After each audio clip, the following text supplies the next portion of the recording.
Hey everybody, welcome back to Tim Travels. I'm your host Terry, coming to you from the Quick Trip, quick with a KW instead of a QU. Quick Trip in, this is the Waldo exit. It's exit 120 on I-43, but basically Sheboygan. And there's a Love's across the street, but the Quick Trip has truck parking and really nobody here. You could probably fit another, I'm gonna go with 8 trucks. There's 2 trucks down at the end, so I would say you could fit 10 to 12 trucks in here. Not a lot of front end parking, but I lined up in the far right so I could actually go behind the building if I need to get out. Or when I need to get out. Picking up tomorrow morning in Plymouth, Wisconsin at Sargento. I can't tell you what I'm carrying, but I'm picking up at Sargento. Their address, I think that's where their headquarters is.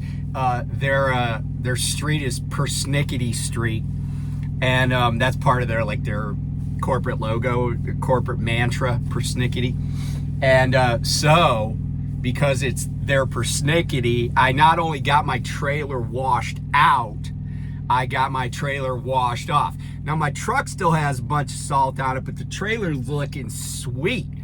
And if you're at Prime, and I don't know how other companies do this, but at Prime, we have truck washes at the terminals, and the Manuka terminal where I actually was yesterday, they don't do trailer washes. They do just wash outs because it's mostly a tanker facility, but they'll wash out a reefer too, and they do a great job. But at other terminals, we have the wash, and if you take a trailer in, then you can get your truck washed for only $10. And they do a great job at all the terminals too, by the way. Those are the unsung heroes, in my opinion, of the ground force, the prime ground force, the prime REMFs, if you know what REMFs means. So what you do, so I had this trailer on my back, and I was like, man, this trailer is so salty, deer are coming up to it and licking it, And so I just called the fuel desk, and I've never done this before, but I knew you could do this. And so I called the fuel desk when I was on my way up here to Wisconsin, because I dropped my trailer in Manuka last night. And let me just go off on a tangent for 1 second, if you'll allow me. So last night, parking is tough almost everywhere. And with the winter weather, it's even more crucial, and it's even tougher, right? Because piles of snow take up parking spots, but more people have just tried to get off the roads, especially at night. And even though I was so grateful to get up to Illinois, because even though it was cold, I had a delivery in Batavia, Illinois, but even though it was cold, I said to my good friend Lyle over at No Hippie Trucking and Transportation, I said, you know what, man? I know if I could just get out of Tennessee, because I came from Arkansas, get out of Tennessee, get through Kentucky, and Kentucky is semi-north, right? Like, they act like they know what to do with snow. But I was like, if I could just get into Illinois, I know as soon as I get into Illinois, the roads are going to be white with salt, and they're going to be clear. They will have plowed the snow properly with actual snow plows, and they will have salted the F out of the road. And sure enough, that's exactly what happened. Even on Friday night, as I was going up to my delivery, because I had a 0200 appointment, there were snow plows out in Illinois clearing shoulders, like making the shoulders pristine. So I've said this before, and I'll say it again. You don't like snow, fine. You want to go run the I-10, the 20, you know, run in Florida, blah, blah, blah, right? That's cool. But know this, and you know, I could show, there's a gazillion videos to prove it. Know this, when you get down in the Confederacy, and I say the Confederacy because it's basically the Confederacy that has a problem, right? You know, the former Confederate States of America, right? They are gonna suck at plowing snow now, and salting roads and making roads safe in the wintertime. Part of it is by design, I believe. I just don't think there are certain states that really give a crap whether people just go flying off interstates and die. I mean, you look at the number of people that died you know, it's just fair, you know, it's a couple of school shootings, but it's fairly significant, 50 people, you know, and most of them were in the South. Why? Because they were trying to travel and maybe they had to get to work or whatever, and they lost their lives. Now, some people maybe because of the cold, but I'm in Wisconsin. There are mountains of snow here, and I'm like happy. I got an empty trailer I brought up here, and guess what? When I left Manuka, I knew that all the way to where I was going, the roads were going to be in good shape, even though they've had a ton of snow. But here's the thing: if you want to run down south, you got to hope that there's not an ice storm or an inch of snow or some, you know, sleet or anything like that, because they just don't do anything about it. And you know, I'm not saying they can't, they just don't. And actually, I will say this. I was pleasantly surprised by the amount of stuff that I saw going on in the Pine Bluff, Arkansas area where I spent 5 days. 5 days. And the roads, I took 530, even though it wasn't the most direct way. I took 530 to 40 when I left there and was headed to my delivery in Tennessee. And I will say that 530 and 40 across Arkansas, when I went on, I guess that would have been Thursday night, not too bad. I was very cautious, but I was very pleasantly surprised that the roads were in better shape than I expected. So I am grateful for that. But if it's wintertime and there's going to be trouble, I want to be up north. I'm sorry. You know, I don't want to be that, you know, ice storm in Texas where they don't have power, the roads can't be traveled safely, you can't even buy fuel, you're caught on the interstate. That's just, you know, in this day and age, in a country as wealthy as ours, that's just irresponsible. It's you know, for any state to not be prepared for whatever weather they have, you know, sorry, it's not okay. So that's that. But anyway, I got up here, a quick trip, and getting the trailer washed. So all I did was I called the fuel desk and I said, hey, I got this trailer on my back. I'm gonna get a washout. I was wondering if I could get the trailer washed because it's really filthy. And part of that is just that, you know, it cuts down on the amount of salt I have to get on me, on my gloves, on my, you know, like if I'm hooking up airlines on my jacket or whatever. It's just less dirt I have to bring in the truck, right? And they're like, all right, let me look this up. Guy was super helpful. He was like, oh man, that trailer hasn't been washed since June, so yeah, go ahead. So, you know, and then if you're getting, I didn't do this, but if you're getting primed to pay for the washout and the trailer wash, getting a truck wash is not going to be that expensive at like a Blue Beacon or whatever, or one of these other places. I didn't opt to get the truck washed. The funny thing is they kind of douche my truck down with a bunch of water anyway. So, my windows are clean and, I'm happy. So today's the 21st and I'm really happy because I got back to Quick Trip. Now I got my big buddy cup. I can get refilled all over America. I have this plastic Loves cup, but it's little. It's littler. Anyway, 21st of January, some interesting stuff happened today. On this day in 1976, the Concorde flew for the first time, supersonic passenger jet. On this day in 1782, Louis XVI, whose wife was Marie Antoinette, Louis XVI was executed by guillotine in Paris. He was the last Bourbon monarch.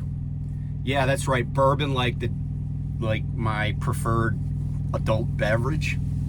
Last Bourbon monarch. And then 1506. 1506 is the first time that the Swiss guards started being like the guards of the Pope, of the papacy. And I don't know exactly why it was the Swiss guards, but here's a clue, and because I read a little bit about the Swiss guards.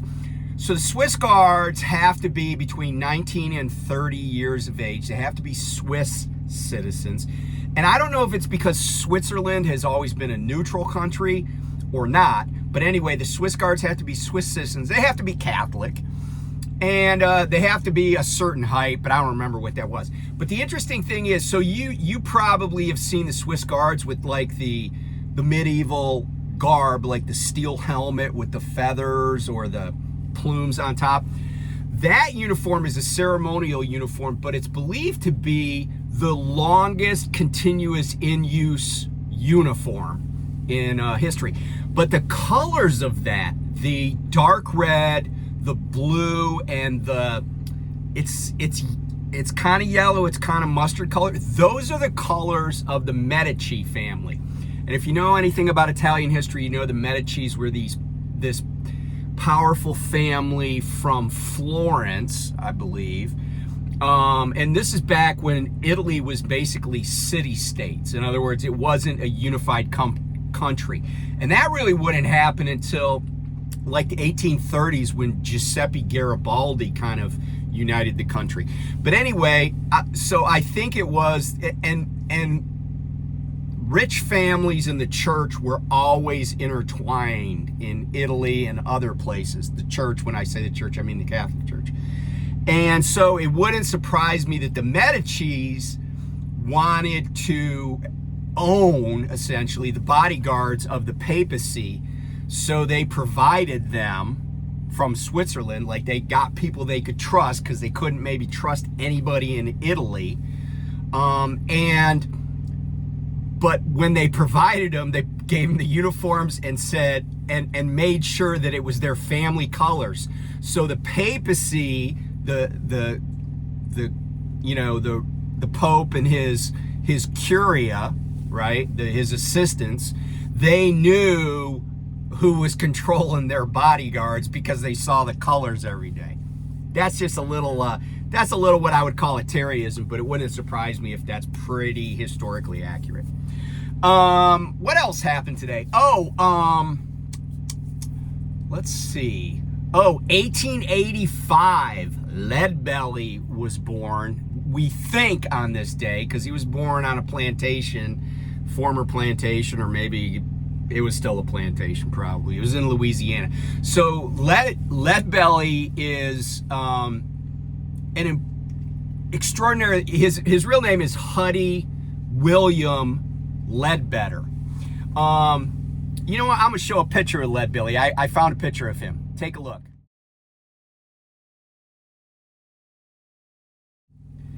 So Leadbelly was an extraordinary musician, but he is also, he never had a dime when he was alive. But because of it, this is crazy. But every once in a while, you know, we hear about like old-time justice and lynchings, frontier justice. But there are some rather famous people that were like really bad criminals, or at least accused of really bad things, that basically got off scot-free. Because just like today, the justice system was effed up back then. And so Leadbelly got arrested and sent to prison in Texas for murder. But the governor of Texas, and I don't remember who that was, but this is back in, you know, like probably around the early 1900s. You know, he comes through the prison where Leadbelly is you know, incarcerated, and Leadbelly performs music for the dude, and the guy is so impressed that he's like commutes his sentence, right? They let him out of prison. So then Leadbelly, you know, but he's totally itinerant. He's a great musician, plays 12-string guitar, 6-string, accordion, harmonica, and he has this really incredible mind where he just learns songs. And so he's out, but he's, you know, kind of itinerant. He gets he gets arrested and thrown in Angola prison in Louisiana for, I think, attempted murder. Well, what happens is there are these brothers named the Lomaxes, and they're on a project to document folklore and folk music and all this stuff for the Library of Congress. They meet Leadbelly in prison, in Angola prison, and they're like, man, this dude is like a musical genius, right? Like, this guy is so important. Like, this, he has so much to offer. There's a popular, like, petition drive. The state of Louisiana lets him out of prison because he's now famous because of the Lomaxes. But so he moves to New York, and he does his music, and he still ends up dying penniless. Oh yeah, and he also did some jail time for an assault charge. But here's the thing. This guy in his head had a catalog of like 500 songs. And he did recordings. And like some artists, you know, like actual fine artists, like painters, he never had a dime when he was alive. But right after he dies in 1949, his music starts getting released, and it's incredibly popular, incredibly influential. There is probably, you know, nobody, and the other thing is the record labels that recorded him didn't want him to do the folk music. They wanted him to do blues. And so he is so influential on, you name anybody, especially anybody that kind of came to fame in like the 60s and 70s, like Clapton, Jeff Beck, you know, Keith Richards, any guitarist, right? Any of those guys that ever played the blues, Jimmy Page, I'm sure, you know, like Stevie Ray Vaughan, all these, B.B. King, all these other guys, you know, Lonnie Brooks, Matt Murphy, all those guys, they were so influenced by this guy. So you know, like, sometimes when I wear my Tupac shirt, people are like, oh, do you like Tupac? And I always say, hey, I respect Pac's influence. He influences music that I really enjoy. Maybe I don't love Pac's rhymes and, you know, sit there and listen to him like all the time, but I know his influence, and it's the same with Leadbelly. Leadbelly influenced people way beyond what a lot of people would understand. And it's, and by the way, the Library of Congress actually did release a 5 CD set of his recordings. So anyway, that's enough about Leadbelly. But yeah, man, crazy, just crazy music history there. Also born on this day, Akeem Olajuwon. And who else? Somebody else was born on this day. I'm trying to think. I was going to make a joke about them being separated at birth, but not the other guy was... Who was it? I'm sorry. I can't remember. Okay, so enough about that. Can you tell I'm just like... I just like to know, everybody is influenced by stuff that came before them. You meet somebody and they're like, yeah, my grandfather influenced me to do X. Well, that's how history is, right? Like, we're all influenced by where we came from, who we knew growing up and stuff. And yeah, it's cool to recognize that and remember that, And when we talk about, when I tell a story about, something my great-grandfather did, I'm just reciting oral history. It's just history, Anyway, enough about that. So, a couple of things have really bugged me in the last day. And I'm going to tell you about one, and I'm going to tell you why it bugs me. Okay, so I went to the terminal in Manuka yesterday, and what happened was I delivered in Batavia. Then I was like, man, I'm running low on fuel, and I drove on the drive line. I drove down to where I wanted to be on I-80, and I got fuel, cheap fuel in Illinois, right? So I just went to the Love's because I was like, I know I can get breakfast there. It's 5 o'clock in the morning. It's cold as hell. And so I went and I got fuel, and then I parked. I got a good parking spot. I went inside, had breakfast. And then I went to sleep. I did my 10 because I'd driven overnight. And then I woke up and I was like, there's this Chinese restaurant called Dragon Inn that's in, I guess it's technically Chanahan. Yeah, I think that's how you say it. A lot of Prime drivers go there, and a lot of Prime drivers order from there and get it delivered to the terminal. But so anyway, I was like, well, I want to go to Dragon Inn because I like those folks, I like the food, and I always just go there and eat in. So I'm like, but I got to ditch this trailer. I can't just leave it at Love's because it's not a secure facility. So I'm like, oh, I'll just go over to the terminal, ditch my trailer, go, to get some Chinese, go to run some other errands, like I needed to go to Walmart. So, excuse me. So I go over to the terminal, and there's this one dude that works there at the gate. And he has said this to me before, and I don't want to be a person that's easily offended. But he says to me, and he's, like I said, he said this before. He said, so what brings you in today? And, like every time I say, it's a terminal.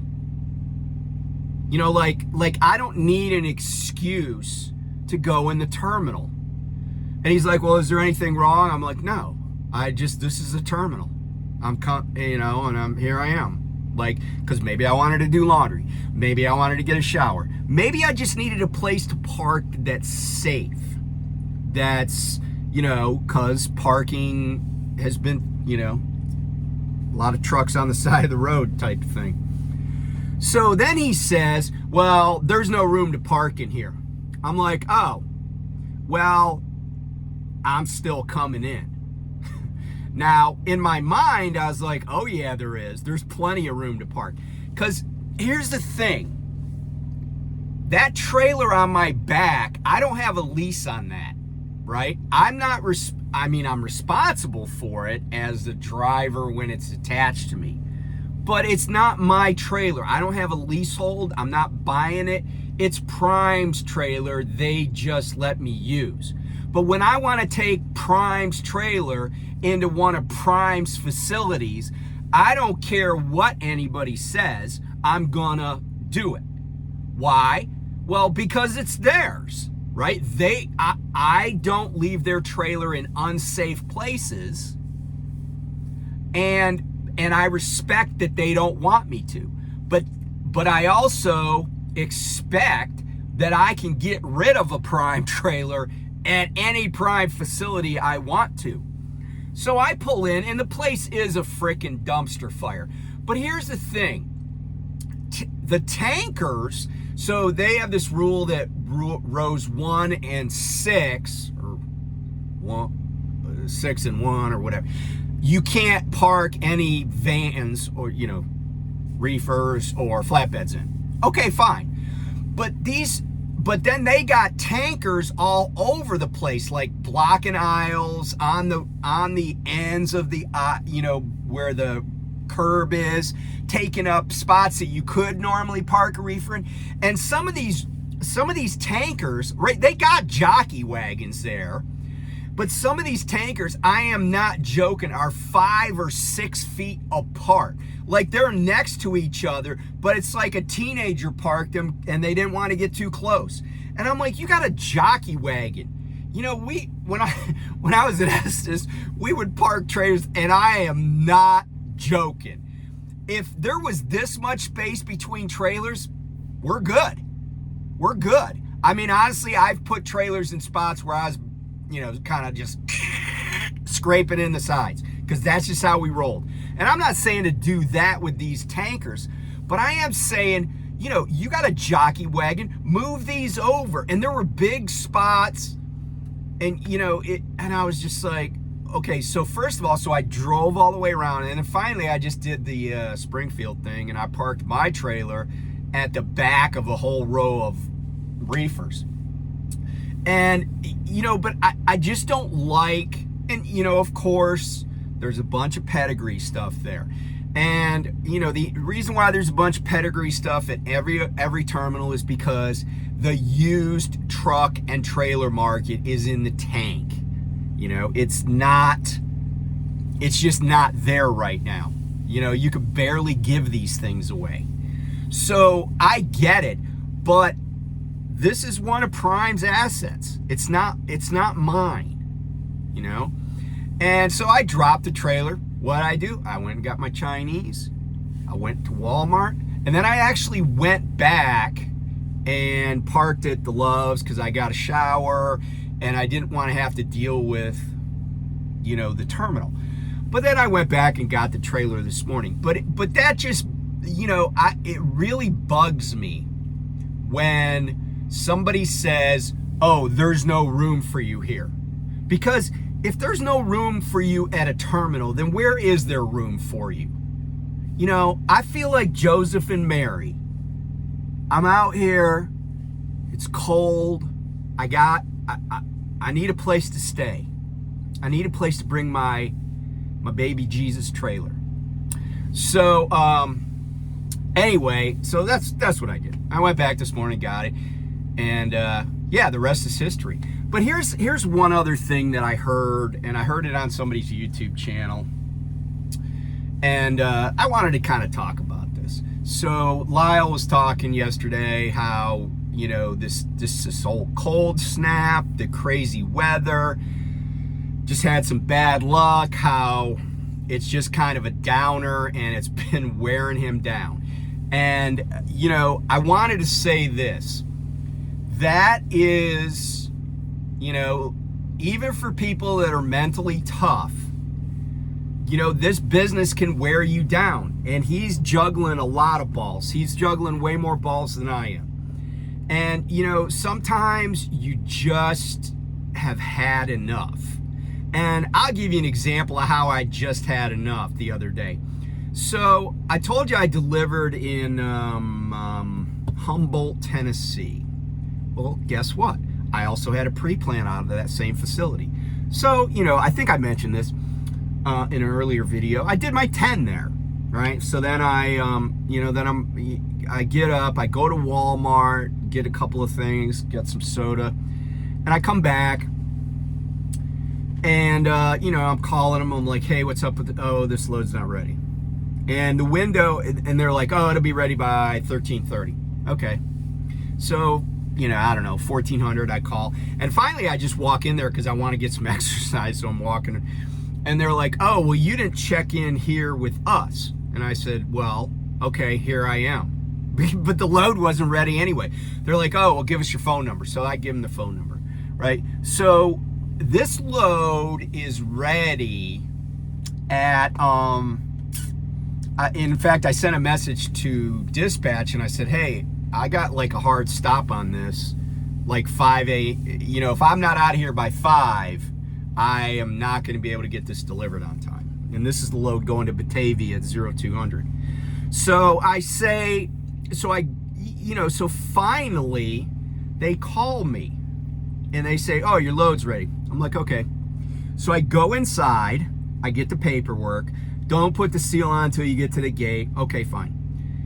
I said, well, where's this trailer going to be, do you think? And they say, oh, it's going to be out in this row. I'm like, okay. So I go out there. No trailer. Now, here's the deal. They said I should hook trailer 200184. I don't see it anywhere. But guess what I do see? I see trailer 201184 sitting in a door. So I back up in front of it. But I don't latch to it. Although it does have a green light. I don't latch to it. I call them. Nobody answers the phone. I go inside. So I get out of the truck, walk inside. I'm like, hey, this trailer 200184, it's nowhere out there. But 201184 is in door 6. I think maybe the paperwork's wrong. And I hate it when people do this. This lady says to me, because they did a shift change, and the person who gave me the paperwork was too lazy to make sure it was right on the bills and the envelope. So I tell them what's wrong, and the first thing out of this new lady's mouth is, well, I just got here.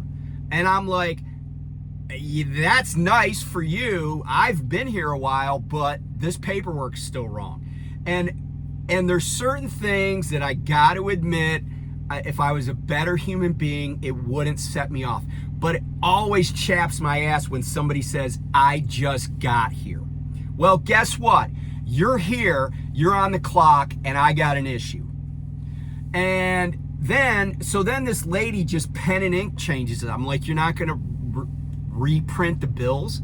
Like, they act like, there's so much waste at these places, and they act like reprinting the bills is like, finding an original copy of the Magna Carta or something. It just lame. But so she puts, just some initial. I'm like, well, okay, well, what's your name if somebody asks me, right? So she tells me her name. I'm like, okay. I go back out there.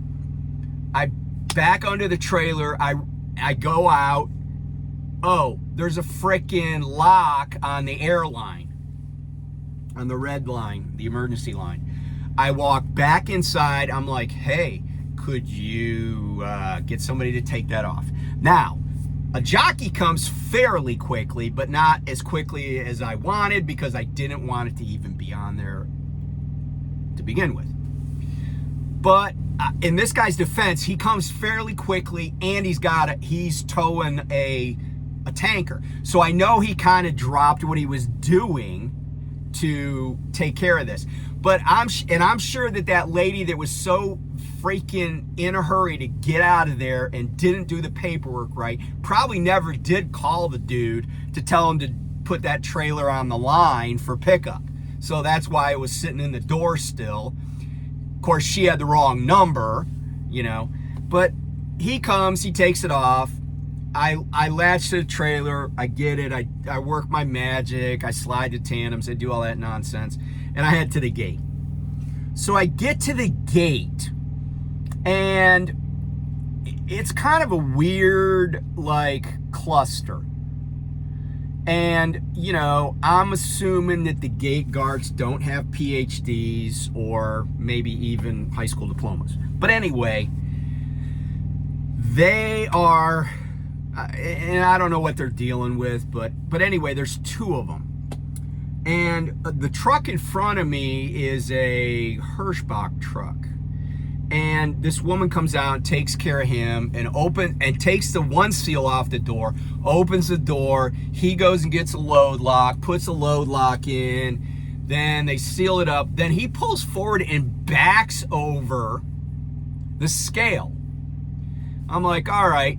Well, in the meantime, I see, while he's pulling up, I see a chicken truck coming in, a live chicken truck. And I'm like, you know, it's bad enough they're going to lose their heads in a few minutes, but it's cold as hell out here. It was quite cold there. And so I had seen earlier when I pulled in, and also when I bobtailed out and in, it, you know, the chicken trucks will just go through the exit because they're you know, they got priority, right? They don't wait around because they're just like waving them in.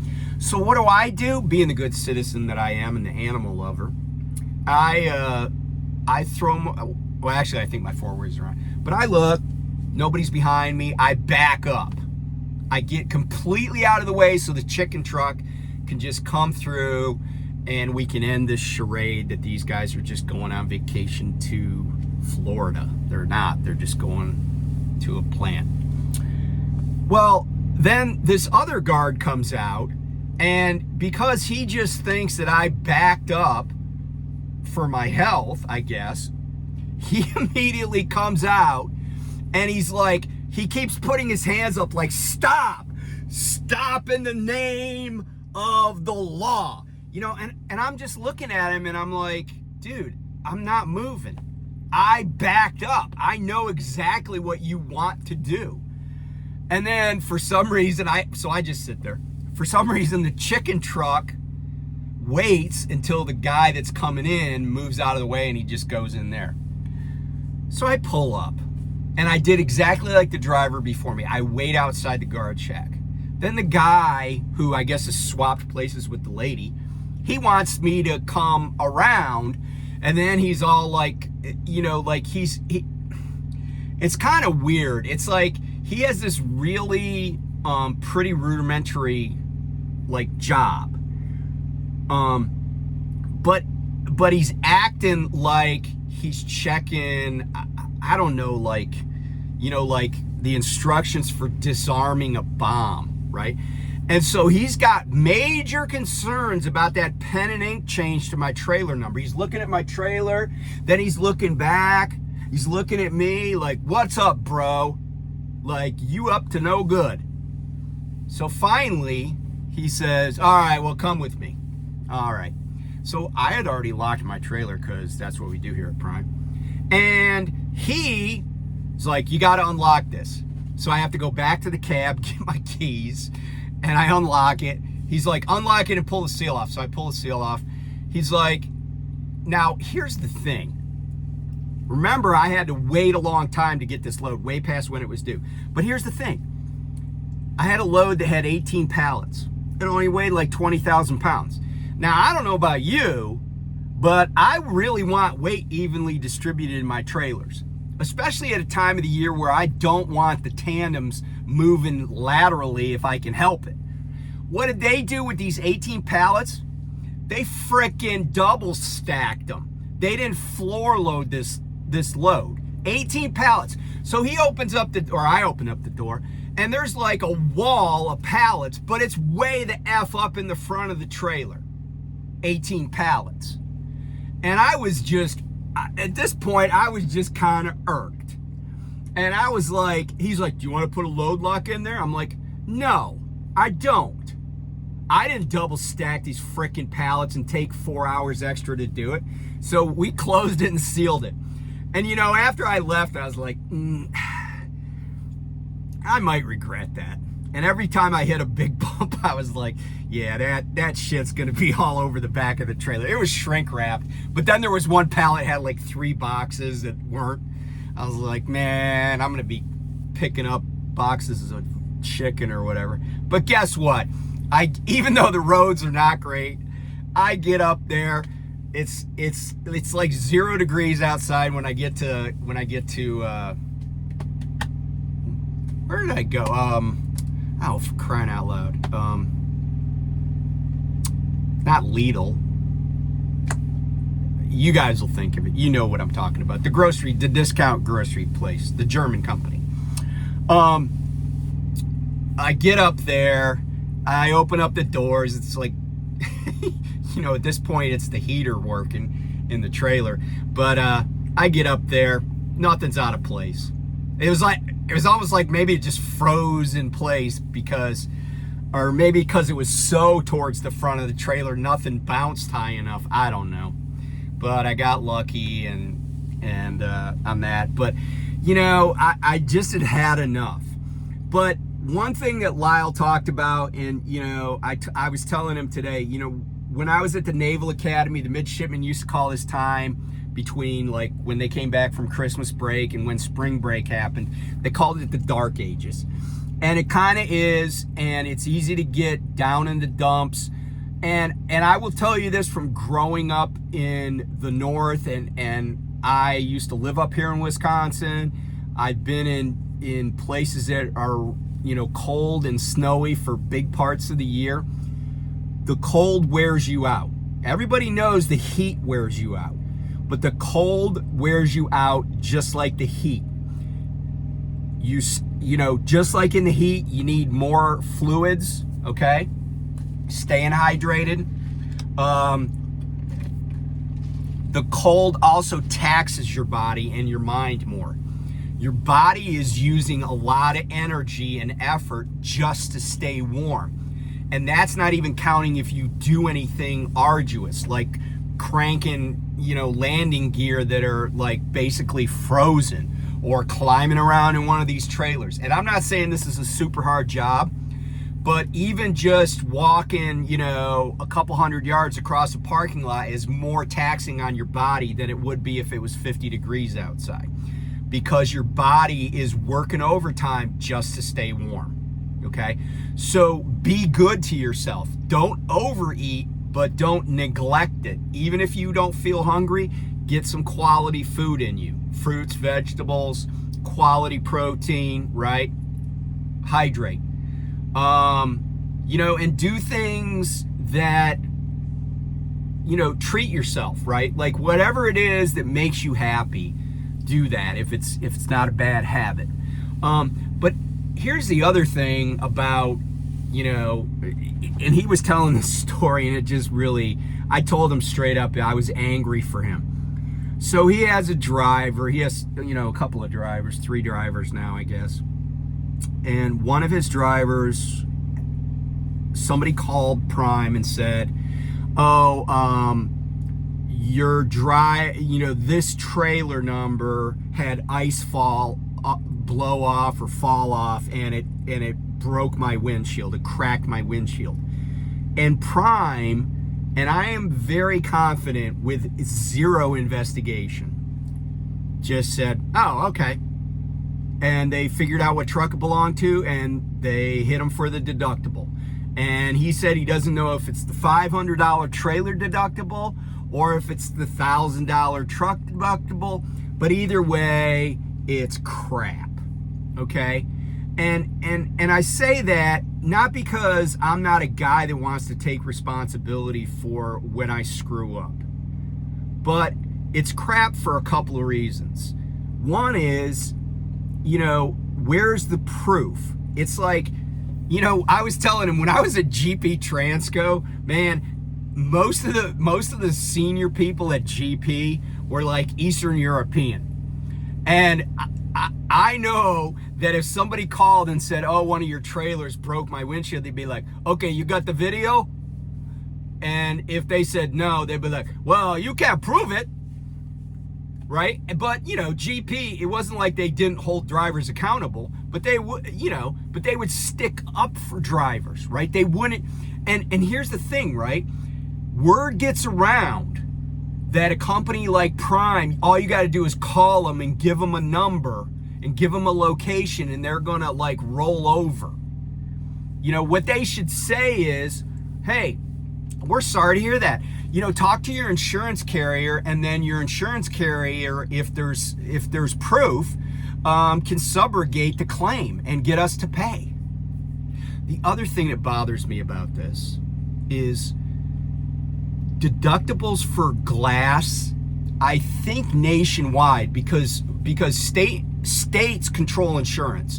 the federal government does not control auto or home insurance or whatever. But what states have said to insurance carriers is, hey, you can have a $500, $1,000, $1,500 collision deductible. But if it's just glass, it's got to be a $50 deductible. Why is that? Well, first of all, because glass is not expensive, right? They make it out of sand. And the other thing, there's a public policy argument behind the much lower deductibles, in that if you do have a windshield that gets spider webbed, they don't want you saying, look, I can't afford, a new windshield or the deductible, so I'm just going to drive like it is, right? Because that's why, like, you can be forced to get a new windshield, but they can't force you to fix your dented fender, okay? So that's why the deductibles are so low. But here's the other thing. Most windshields in most cars, now some cars have a lot of really sophisticated stuff, like little sensors in the windshields and stuff, but most cars, a windshield isn't even gonna cost $500, And, Safe Light, they'll just come to your house and put a new windshield in. And even if you're out of pocket, it's not going to be a huge claim. And the other thing about glass claims is they don't affect your rates because they're so ubiquitous. It's really easy to damage a piece of glass, especially a windshield. So, I was just like, man, that just bugs me that, and I said to him, and I'd be happy to be proved wrong, but I'm not even sure if they verify somebody owns a car. I don't know. I just don't, because you can get your windshield cracked easily. But if the word on the street is that, oh, you just call this Prime company and you'll get a new windshield, or they'll send you a check, I feel like, well, first of all, it's insurance fraud if they're lying. But I also feel like the company is not doing anything to prevent possible fraud, and they're just, putting it all on the back of the people that are leasing or owning the trucks. And it's like, I'm okay with paying for damage I cause. But if somebody just says something, that doesn't prove anything. I know a little bit about proving stuff, and I know a little bit about insurance claims, and I'm just telling you, it's not, that's not the real world. And it's just unfortunate, and I understand why people get demoralized out here. When you feel like you're working your butt off, and you got, shippers, which, that kind of does come with the territory. So don't do what I did. You don't want to claim. I'm just, I've always been bad at this. There are some hills I'll die on. And that's just my reaction to, kind of what Lyle was talking about. So anyway, thanks for watching. I'm sorry my videos have been taking so long to upload recently, but I don't know what the deal is, but hopefully this one will upload a little quicker, so you'll get the history on about the same day. But anyway, it's getting towards time for the Bills game, so I'm keeping my fingers crossed. They got a tough nut to crack with the Kansas City Swifties. So no, I'm just messing. The Chiefs are a good team. They got a great coach. They got great players. It's going to be, even though the game's in Buffalo this time, it's probably going to be close. And then, whoever wins this one has got to take on the Ravens. And man, the Ravens are not a joke. I think they're until they get beat, they're the favorite. I really believe that. I can't think of, I don't know who's coming out of the NFC. I don't know who's coming out of the NFC, but I think whoever comes out of the NFC is going to have their hands full, because whoever comes out of the AFC, whether it's the Ravens or somebody that beat the Ravens, that's going to be a team that is very dangerous. So anyway, that's all my prognostication. Talk to you soon. Be safe. Bye.